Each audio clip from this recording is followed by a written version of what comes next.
Honestly, let's be real for a second. Is there anything harder than waking up when your bed is super warm and comfy? We have all been there. The alarm goes off, you hit snooze maybe 3 times, and then the panic sets in. But whether you are a morning person or a total night owl, we all have that one routine we do every single day before we head out the door. Today, I'm going to break down a classic morning story that is filled with super useful words you actually need. We aren't just reading, we are decoding real life. Stick around, because this is going to change how you talk about your mornings. What is up, guys? I am so hyped to get into this today. We are looking at a story about a kid named Leo and his family. But we are doing it differently. I have broken this entire morning routine down into 10 specific questions and answers. Get these, we are going to cover everything from question 1 about waking up times, all the way through the breakfast chaos, the missing keys drama, and finally, question 10, heading out the door. We are going through 1 to 10, step by step, so you don't miss a beat. If you want to master daily routine English vocabulary, this is exactly where you need to be. Let's dive straight into question number 1. Question 1, when does the day actually start for this family? Answer, okay, so the story starts at exactly 7 o'clock in the morning. Now, let's talk about this. 7 o'clock a.m. is that classic school time wake-up call. In the story, Sarah is in Leo's bedroom. It's time to wake up. When we talk about time in English, we keep it simple. You can say 7 o'clock or just 7. But here is the vibe check. A 7 o'clock a.m. is tough for a lot of people. In the story, Leo is sleepy. That is a feeling we all know. It's that heavy feeling in your eyes. When you are learning English, it is important to know the difference between wake up and get up. Sarah is telling him to wake up, which means opening your eyes and stopping sleep. Get up is when you physically drag your body out of bed. For Leo, 7 o'clock is the start line. It's early, but you have to do it to be on time. Question 2, what is happening in the bathroom, and why is the water significant? Answer, moving on to the bathroom scene. Leo is brushing his teeth, but here is the detail that matters. The water is cold and fresh. Why do we mention the temperature? Because in the US,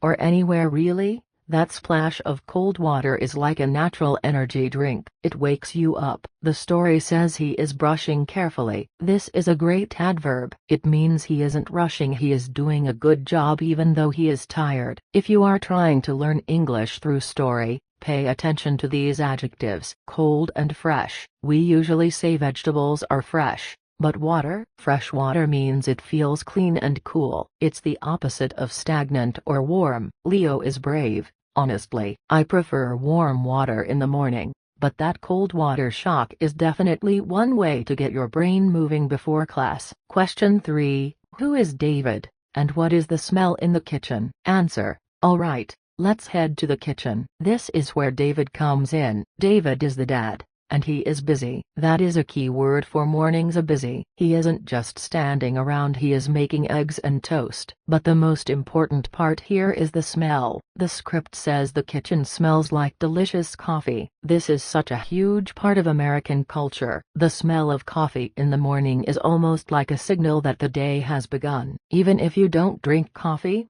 you know that smell. When you describe a smell in English, you use the phrase smells like. It smells like coffee. It smells like toast. It makes the house feel alive. David is being a total hero here, cooking for the whole family while everyone else is getting ready. It sets a positive, cozy tone for the morning. Question 4, where does the family sit, and why is the furniture described that way? Answer, the family gathers around a wooden table. Now, why do we specify wooden? In English, we love to describe what things are made of to paint a picture. A plastic table feels cheap or maybe for a picnic. A glass table feels modern and cold. But a wooden table, that screams family, warmth, and tradition. They sit there to eat breakfast. This is the center of the home. When you are describing your own house, don't just say the table. Say the big glass table or the old wooden table. It adds so much flavor to your English. This is where they connect. Even though the morning is fast and crazy,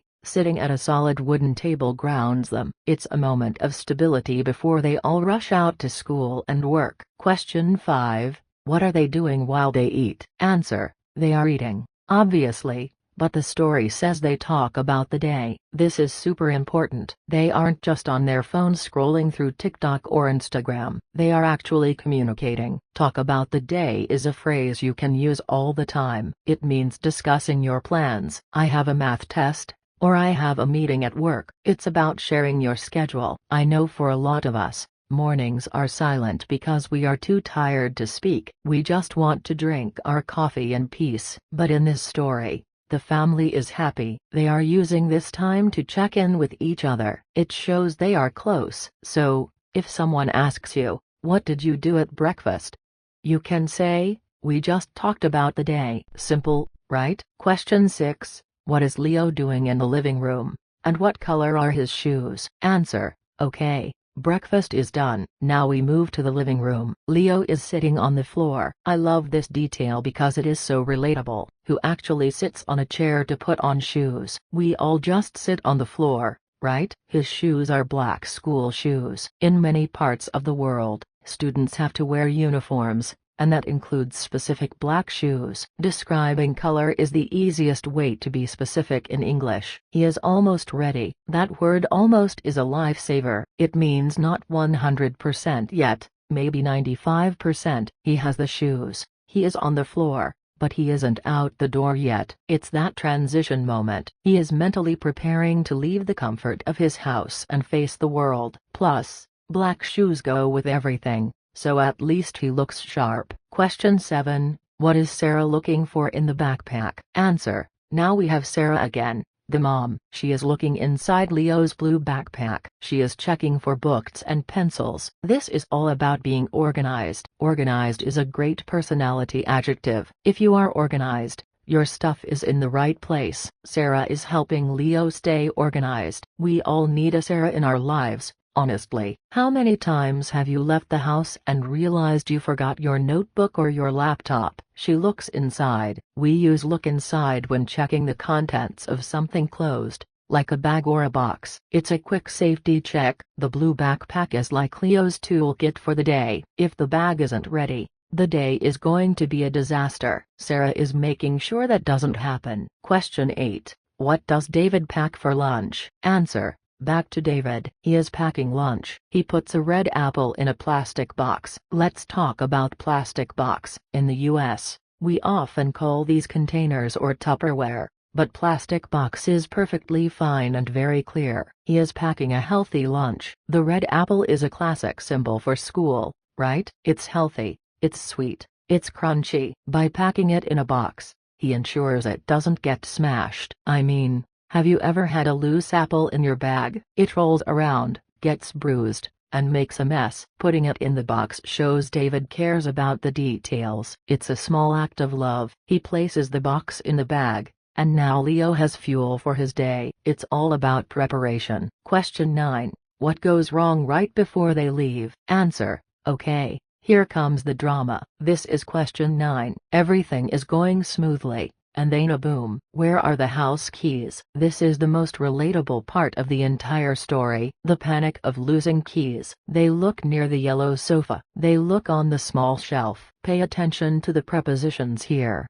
Near the sofa, on the shelf. These are small words that tell you exactly where they are searching. A yellow sofa is a bright, happy piece of furniture, but they are stressed, so they probably don't notice the color right now. And where do they find them? On the table. They were right there. This always happens. You look everywhere, you stress out, and the item is sitting right in front of you. It's the classic hide-and-seek game that inanimate objects play with us. But they found them, so the crisis is over. Question 10. How does the morning routine end? Answer: we made it to the finale. Question 10. They have the keys, the bag, the apple. Now, the family stands by the front door. They put on their warm jackets. Put on is a phrasal verb you must know. You put on a jacket, you put on shoes. It means to wear something. Even though the sun is bright outside, the air is cold. That contrast is very common in autumn or spring. Bright sun,